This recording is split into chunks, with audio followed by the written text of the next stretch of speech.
Welcome to Networking Unleashed Building Profitable Connections, the show where better conversations lead to better opportunities. I'm your host, Michael Forman, and today we're talking about a topic many professionals quietly avoid: money. People will talk about marketing, strategy, branding, and growth all day long. But the moment a real financial conversation enters the room, the energy changes. And yet, business relationships, referrals, partnerships, and opportunities are all connected on how comfortable we are discussing value. My guest today believes there is no shame in earning a dollar. Money is simply a tool, and relationships you build affect your entire world: career, family, decisions, and future direction. We're diving into how your money mindset shapes your networking, why avoiding financial conversations limits opportunity, and how honest discussions about how value can actually strengthen trust. If you want clearer conversations, stronger relationships, and opportunities that make sense for your life, not just your calendar, you're in the right place. So let's dive into it. I'd like to welcome to the podcast Andrew. Andrew, you have a wealth, you have a background in all of this. I'm not going to even try to say what your background is, but could you just say hello to my audience and give us a little background of what you are and how you got here? Thanks for inviting me on, Michael. It's great to be here. Huge fan of your show. Your audience is definitely in the right spot to learn. Just all the things that you try to bring to the table are just amazing. And yeah, welcome everyone. Great to be here. So yeah, I have an interesting start, but I accidentally became a financial advisor. Okay.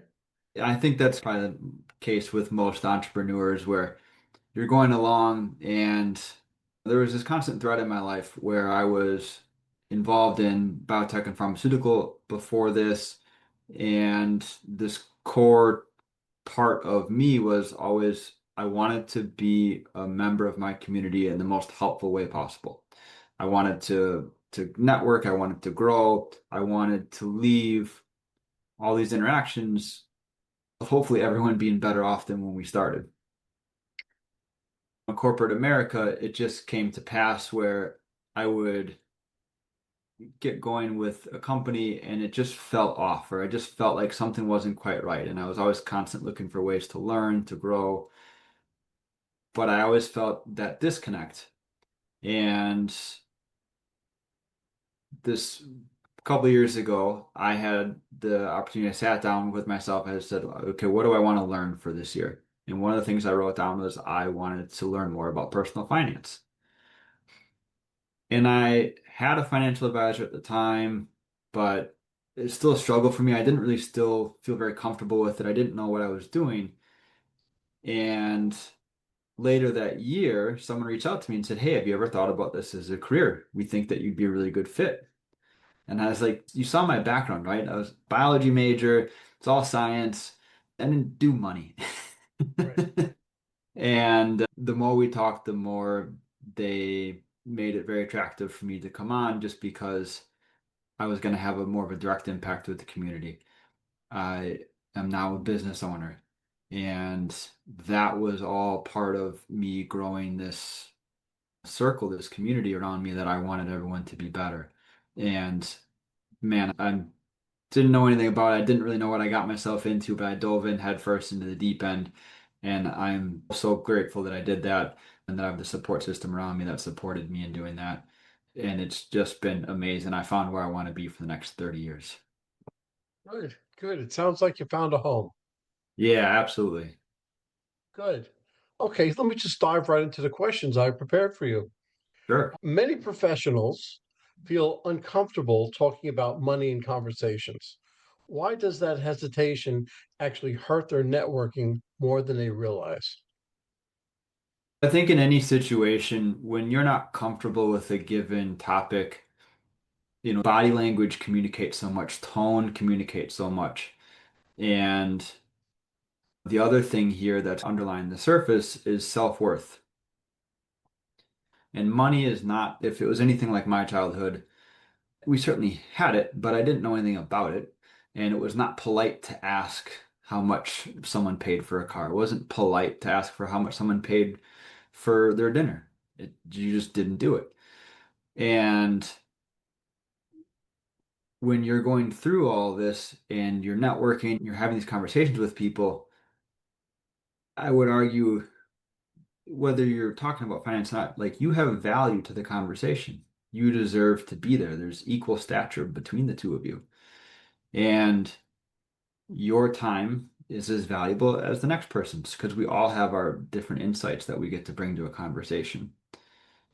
And so having that self-belief, having that self-confidence that, hey, you belong, it could open you up to all kinds of ideas. You start talking, the conversation flows, and all of a sudden maybe there's a business idea that pops up or someone that might be a good fit for them. So maybe you're not the right fit for a given role that's coming up, but someone else that you know is. Those kinds of things compound, and the more comfortable you are with yourself and the more at ease, I think those conversations just develop much more naturally. Yeah, as you said, once you are confident in a person as yourself, Mhm. then really there's no telling what you can do. The confidence is your first level. And when you talked about introducing somebody to somebody else, that's called being a connector. You, as a connector in the community, say, look, this person has this problem and this person has the answer. You put the two of them together and you backed away. That's being a connector. That's being a true part of the community. Yeah, You say there's no shame in a dollar. How does a healthy view of money change the way people build and maintain relationships? I would say I say there's no shame in a dollar because a lot of times when I talk to people for the first time in my role specifically, I hear a lot of I should have done this or I could have done that or my mom or my dad said I should get this done. Understand that what you've done in the past is what it is, but where you want to go, we can still impact. Someone in my kind of position, like I'm not a plumber, so if the pipes burst and the water's leaking out, not a lot we can do about it. That's a bummer, and I'll definitely sympathize with you. And we can try to do what we can, but there's not a lot that we can do. So this just goes back to you intrinsically are a 10. You're listening to this, you are a 10 out of 10. And when we have this view of money as a tool, as a lever to do other things, then we begin to understand that you are likely your biggest asset in your life. People think their house is their most expensive thing, or they have a piece of jewelry or their car is like their biggest asset. I would argue always it's your ability to work, your ability to connect people, your ability to add value to other people. That's your number one asset. Because if you're not able to do that, a lot of this other stuff doesn't happen. We don't get to go on vacation. We don't get to fix the roof. We don't get to go down retirement. So our ability to work and our ability to connect with other people and other humans, that's where I'd like to start with people. And that's where I say there's no shame in a dollar and that money is a tool because you are the weapon that we're trying to hone and to craft. Absolutely. I could have said it better myself. If you look at money as a tool, as one of the tools in your belt, then you really can't go wrong. So you're a confident person, you have the money as a tool, and you use that tool. There's no telling what you can do. It's amazing. At what point should financial conversations naturally enter a relationship without making it feel transactional? That's a great question. If you're listening to this and you're in your 20s, as much as it might suck to hear this, and yeah, I know you want to go to Europe and to Australia and all these wonderful, amazing places, do that, but start a habit. There are, you're probably seeing everyone out there as things are more expensive than ever, houses are more expensive than ever. Having that conversation earlier, time is your biggest asset when it comes to investing, saving, whatever you want to call it, right? Time wins always, right? It's just the nature of how the markets work. And so when you're having that conversation, certainly with an employer, future employer, and you say, hey, I'm thinking about coming to work here. This is where I want to be against this is what I'm seeing as value. That's the conversation I would have right away. If it's a conversation with friends, certainly it does seem to be the better, the more of a best friend that they are, the less you talk about money. I don't know why that seems to be a trend. I would say try to reverse that. But I think it's one of those situations I would encourage people, if you have questions about it and you trust the other person that you're talking to, you think that they've done well or you think they've done something that's interesting, ask them. Say, hey, I noticed you've done this. If this is uncomfortable for you, no worries, but I want to ask you, how did you do that? And I think maybe just that's the trick there is give them the chance to say no. Usually, if you give people the chance to say no, they'll never say no. But if you give them the chance to say no, it'll lower the barrier a little bit, and then you can back into that conversation. Questions is always the root of all knowledge, right? You have to ask the questions in order to get the answer. And if you approach somebody, even on LinkedIn or something, and you say, you know what, I connected with you. That's great. I've been following you. I have just a couple of questions. Would you mind answering my questions or having a virtual cup of coffee or a cup of coffee? Mm, 99.9% times out of 100, they'll say yes, because yeah. people are always willing to share with you, right? Hmm. They're always saying, look, they're coming to me, so I must know something. And but the other person's trying to learn. I always suggest making a connection, asking questions. If you're going to a networking event or a networking meeting, ask questions. It's so much more. Plus, the other person wants to give you their knowledge. You're not even trying to pull it, so that's okay. Yeah. I Um, would say okay, on that note, be wary of some advice that you find online. I think, at least with terms of finances, absolutely. apply some healthy skepticism to it and understand or try to understand where that person might be coming from. Unfortunately, some of the reputation the financial industry is earned from a negative perspective. And I would say the more knowledgeable and the more licensed the person is, the less specific information they will provide online as a general rule of thumb. Because for someone like myself, if I told you all to go buy some sort of stock tomorrow and you did that and you lost money, you could actually sue me. So I'm not going to do that. And so when you're seeing things online where someone's giving tips, or unless you're very sure about their credentials, just be careful and apply some healthy skepticism to that kind of situation. There's a line that I've always used. I trust the person. I trust, but verify. Hmm. I'll never take this type of conversation online because I don't know who I'm talking to. Yeah. And with networking, there's a mantra: know you, like you, trust you. They'll do business with you. And without Hmm. that last little piece of trust, they'll never do business with you. So, how am I going to trust you if I've only met you online? Yeah. It goes a long way. So, you really have to. I always trust, but I verify. That's my whole thing. Okay. How can someone be genuine in networking while still being clear about the business value they bring?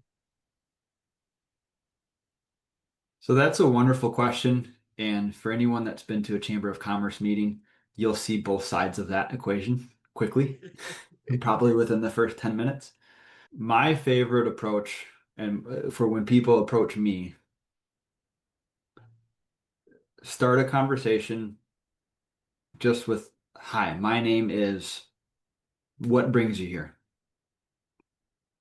And from there, there's a lot of schools of thought out there between on how to build like what I guess we'll generally call a 30-second commercial. I love trying to get that. whatever that is in your head. And I definitely practiced that for a second, trying to get that to 18 words or less. If you can communicate what you do, who you do it for, and how you do it in 18 words or less, that is going to have a better chance of sticking than a 2-minute monologue. Because I'm sure your listeners, you do all sorts of things and you can help people in all myriad different kinds of ways. Try to make it succinct so that you're memorable, that they can come back to you and you can develop that relationship over time. Don't try to get it all out at once. I coach many professionals. And what the first thing I do is I say, okay, give me a 30-second speech. Okay. And we hone it down to 30 seconds. That's really what they want to say. All right, I've got it. Then I say, you know what? Break that down to 10 seconds. Yeah. They said, you can't do that. I just spent 10 seconds. So I break it down to 10 seconds. They said, how's that? I said, good. Now throw it out because now you focused in on exactly what you want to say.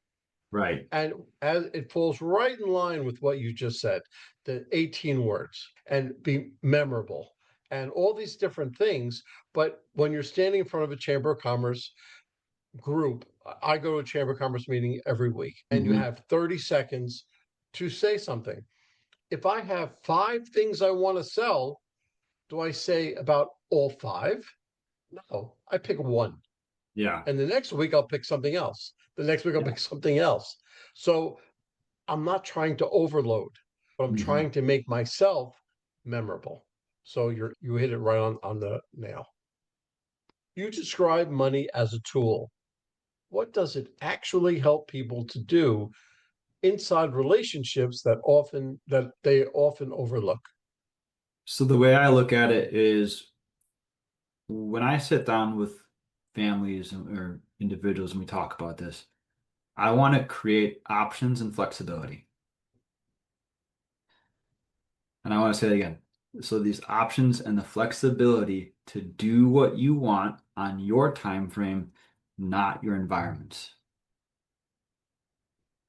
That to me is one of the best pieces of freedom that we can provide. You can argue freedom is the freedom to say yes or the freedom to say no, however you want to look at that.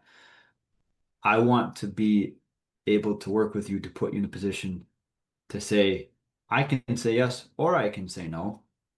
It's my call.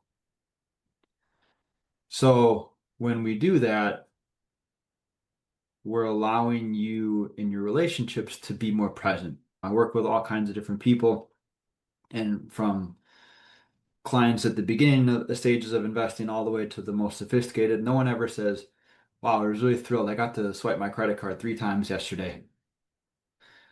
That's not usually the story. The Right. story was I was in Italy with my family and we were watching the Olympics and we had a lot of fun.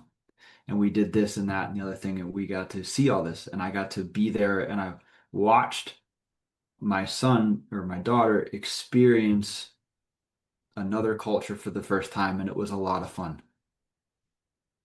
And I hone in on that because if you can get yourself to a point where we are allowing you to be more present, to show up in the relationships that you do have in your life, personal, professional, whatever. People, I don't think realize how much they think about money. They see price tags, they see gas, the signs for gas, how much a gallon of gas is on the side of the road all the time. But we're constantly bombarded by cost. We can set that aside and you hit the pillow every night knowing that you got to enjoy the day.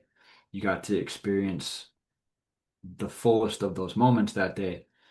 That's the win. That's what the options, that's what the flexibility creates. And using money as a tool. And again, not having any shame. And yes, I've set some stuff aside, but now I'm able to do all this. Absolutely. I couldn't agree 100 more than 100%. I can agree more than 100%. It wouldn't be worth anything. But you're absolutely right because I look at money as being comfortable, but it's not doesn't control my life. I look at everything else. I look at my wife, my kids, my everything, and I say, look, that's my wealth. The money's just a tool to get some things. And I Right. use the tool as a quiver. And And, that's really it. and you do not have to be a multimillionaire for that to happen. Absolutely. I It, agree. it does not take, I'm willing to guess for most of you listening, for what you make now, for what you've earned, you're able to do more than you think you can with just some realignment and some focus. I think that's one of the fallacies of talking about finance too, is like everyone thinks that they need some amount of X dollars. Okay, but where does that come from? And then why is that the number? And let's break it down. Let's put some math behind it. You might be right, but you might be wrong. And that's where that conversation comes back in, where have that, put some math to it and figure out, are we living in the land of possibility, or are you putting yourself under constant stress that was unnecessary this whole time? Absolutely. Couldn't agree with you more. Some people avoid discussing opportunities because they don't want to appear self interested. How do you balance service and business honestly? I think that comes back to what's your why? What are your intentions to start with? Like, don't tell anyone, but I would do my job for free if I could. I think it's that important. And if I approach my job from an aspect of self-interest, it would come across like you would know. And I would end up having very transactional relationships with the people that I work with. And I think when you're looking at that, when if you're looking to hire a financial planner or you're looking to hire a plumber or you're looking at working for X company or you're maybe going to go in a deal with someone to start a business, I think one of the most powerful questions that you can ask someone when you're trying to establish this level of trust and camaraderie is asking them, what are they most proud of? And if it's in the realm of a contractor or financial advisor, what are you most proud of? What's the thing that you help the family out the most with? Or if it's a job, why do you guys all show up every day? What are you proud of that you've accomplished as a group, as a company, as an individual? I think that's just a very hard question to fake. There's a lot of different ways to answer it. There's not a wrong answer necessarily, but you'll get a great picture into what that person thinks is important and how they think they show up to other people. And you can bounce that off your internal bullshit meter, as it were, and figure out like, hey, is this person for me? Are we vibing? That's a great Yeah, answer, but this isn't me. absolutely. And it changes by the person, right? Because there are 1,000 financial advisors, but there is one type that is perfect for you, and the Hmm. rest of them don't. But if you find that one person, such as yourself, and if you find somebody likely to give you the right answers, they may not always be the answers you want to hear, but they're the right answers and you can work with that, then you won. It's a home Right. run. When someone thinks about their world as a whole, career, family, finances, community, how does that change who they choose to connect with? I think that's a great question that builds on what we were just talking about.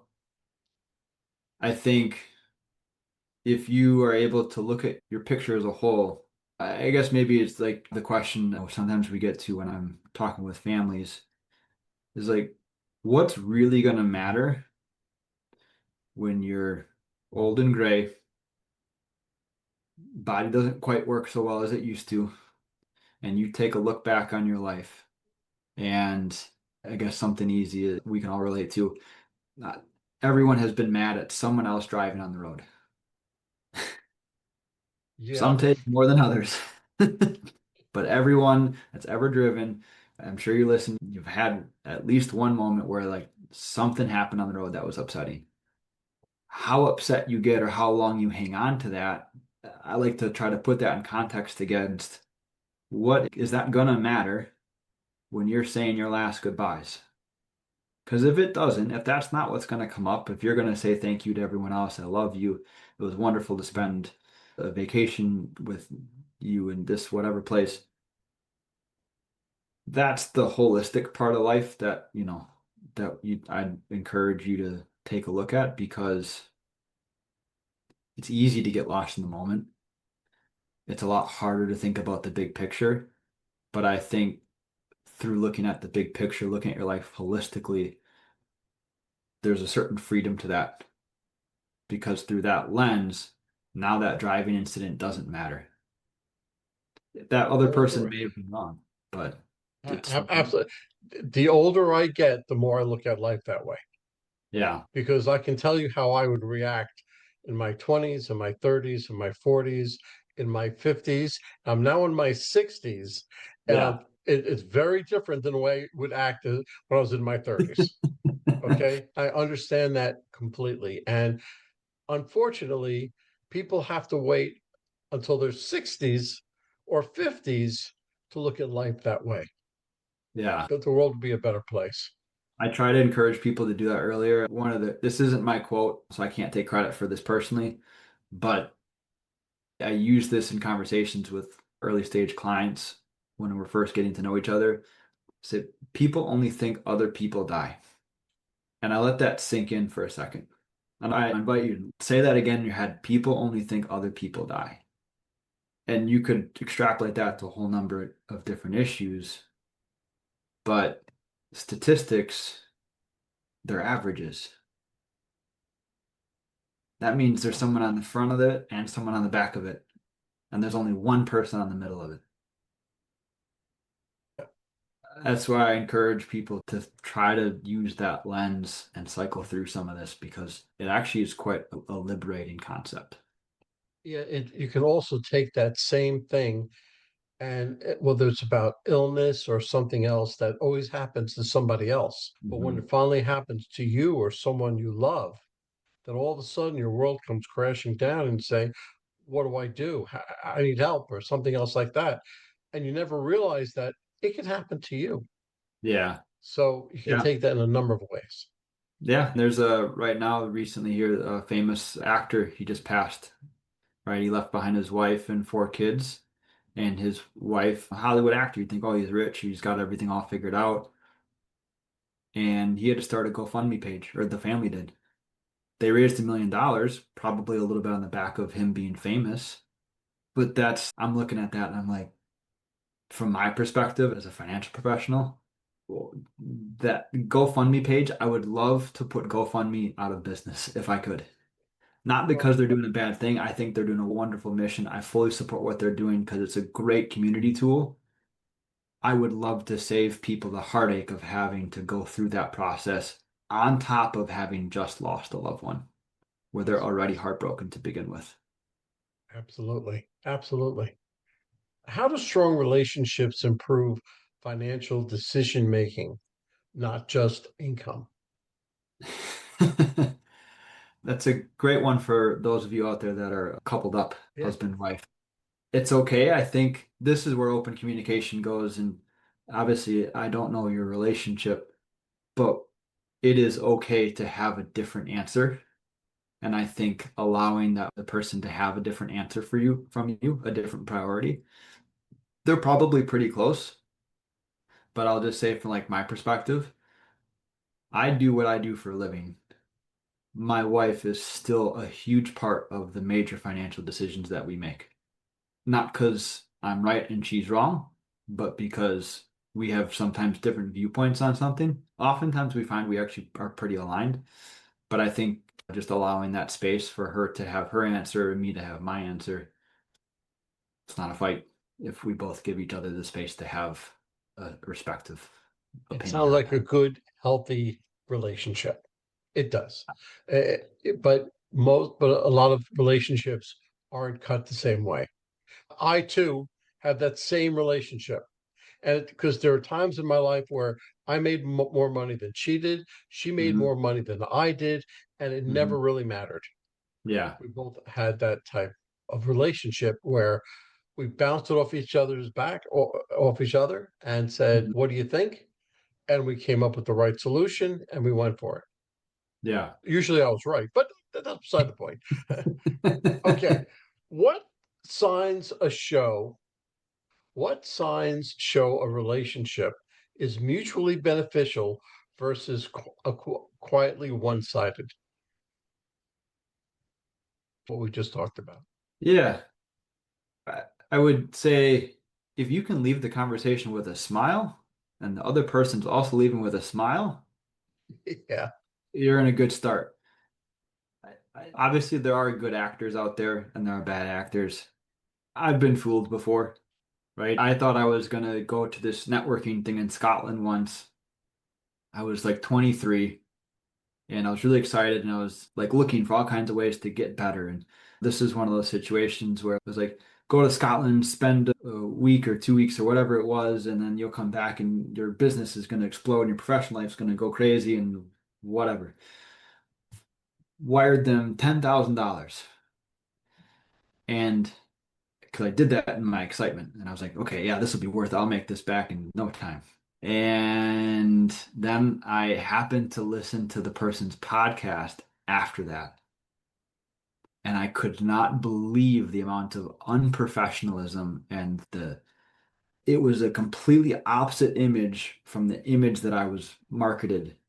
And I got all kinds of warning signs because I was still supposed to pay them more money to still yet go. That was just the down payment. Long story short, pulled out, hit the ripcord. I never got the money back. It was a very expensive lesson for a young 20s, whatever year old I was. It happens. I, that was definitely a one-sided relationship. They were quite dishonest about the whole thing. I had no real recourse for any of you that have lost that kind of money. Yes, it's a lot, but to go for a lawyer, by the time you get through it all, you're worse off anyways. So it wasn't fun. And Yep. so a little It trial and sounded error. like, yep, it sounded like you learned a hard lesson, Yeah, right? that wasn't fun. I wasn't proud of that Yep. one. Yeah, no. But look, it made you a better person. It made you scrutinize anything like that even more. You'll look into something. I always give myself 24 hours. If something is too great or too good to believe, it Hmm. usually is. But if I get hold of a deal or something else like that, I'll say, look, I'll give you an answer, but it'll be tomorrow. And they usually say it's only good for the next hour. Obviously, it's not good for me then. And they hate when I say that, but and I do, and I check them out within the 24 hours, and either they're full of crap or they're all right. Yeah. And usually they're full of crap. So it works that way. Yeah, I would say the rush tactics definitely should be an alarm bell generally, Yeah, right? If someone's absolutely. saying, oh, you have to do this now or whatever, just again, put your warning signs up, try to do a little bit more homework if you can. But if someone's really pushing you and you're not comfortable in anything, any kind of monetary transaction, job transaction, if someone says, oh, you have to take this now or we're going to go to the next candidate, you're not, again, I go back to you're a 10, Yep, right? You have value, you have a tremendous amount that you can offer to the world. If someone wants you that bad, they shouldn't be willing to dump you in an hour and go to the next person. absolutely. Absolutely. Okay, let's bring this podcast full circle. Sure. If a listener wants both stronger relationships and healthier financial outcomes in the next 90 days, what's one networking behavior should they start immediately? I think, you know, the easiest thing to probably do is it costs no money, and that's have an honest conversation with yourself, pull up your finances, and go through an inflow and outflow for your budget. That is can be a very eye-opening experience. If you do that with your spouse, be prepared for wherever that's going to go. You're probably going to surprise yourself, but I'd say that's an easy one. If you want more information, noshameinadollar.com. I invite anyone. I can continue this conversation in more detail and get more specific on stuff. But aside from going to noshameinadollar.com, I would just say, yeah, do the budget, have the conversation with yourself, with your spouse, and at the end of it, again, give yourself some grace. There's no right or wrong answer, but if at the end of it you're not comfortable with what that picture looks like, then something's got to change. And that should be something that you start to take some action on. Absolutely. Andrew, this was great. Andrew, if somebody wanted to get hold of you, just either to pick your brain, to hire you, or just ask you some questions, what's the best way they can get hold of you? The best way is to go to noshameinaDollar.com. I set that up. It's just the name and email address is all that would take, and we can start a conversation.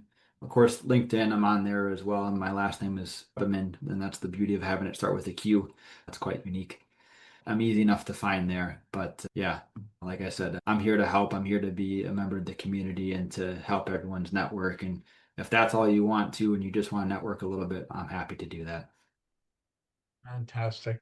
This conversation reminds us that networking isn't only about who you meet, it's about how openly and honestly you communicate value. When people are comfortable discussing goals, expectations, and opportunity, relationships become clearer and decisions become easier. If today's episode made you think of how you approach conversations about value, try one small step this week. Have one honest, respectful business conversation you may have been avoiding. You'll be surprised how often clarity strengthens trust. And if you found this helpful, make sure you like, follow, or subscribe to Networking Unleashed Building Profitable Connections so you keep getting practical insight on networking and communication. Also, share the episode with someone who would benefit from hearing it. If you would help improving how you communicate, build relationships, or position yourself in conversations, visit Forman.com to learn how I work with professionals, teams, and organizations. So until next time, communicate clearly, value your work, and build connections truly that support your life. Andrew, thank you again for coming on the podcast. You were a wonderful guest. Thank you, Michael. It was a pleasure to be here.